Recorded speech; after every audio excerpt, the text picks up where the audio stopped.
पंचम श्रेणी आम विचित्र विश्व विषय होची खाद्यर रहस्य। तो ता ऊपर मु किछि इम्पोर्टेंट क्वेश्चन बनैछि तो सेटा आस देखिबा। एक्चुअली एटा मोर एग्जाम करिवार थिला तो भाबिली कि समस्त सहित टिके शेयर करदेबी।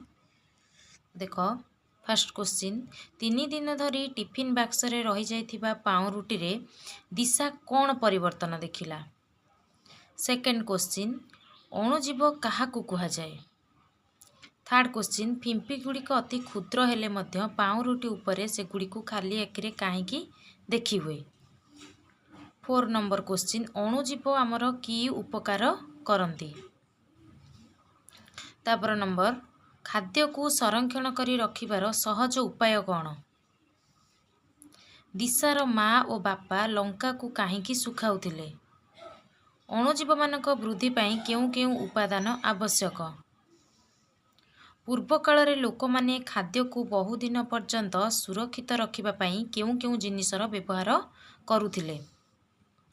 रेफ्रिजरेटर रे खाद्य रखिले काहींकी नष्ट हुए नाही। लहुणी और घी मध्यरु केउटी को अधिक दिन संरक्षित करी रखा जाय परिबो।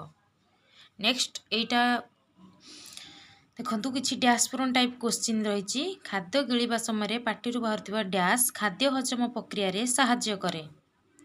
आम पाटी रे खाद्य को काटिबा पई डैश दांत रहिछि। ऋतु अनुसार मिलुथिबा फल खाइले ता अधिक डैश लागिताए।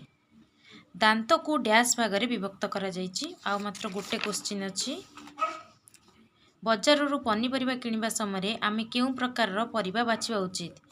देखिबा गले तो ए विषय रे बहुत सारा क्वेश्चन आसीबो। बहुत भलो विषयटी बस एग्जाम पाई मु एती किछि क्वेश्चन ही बनैछि। परे आमे आउ देखिबा।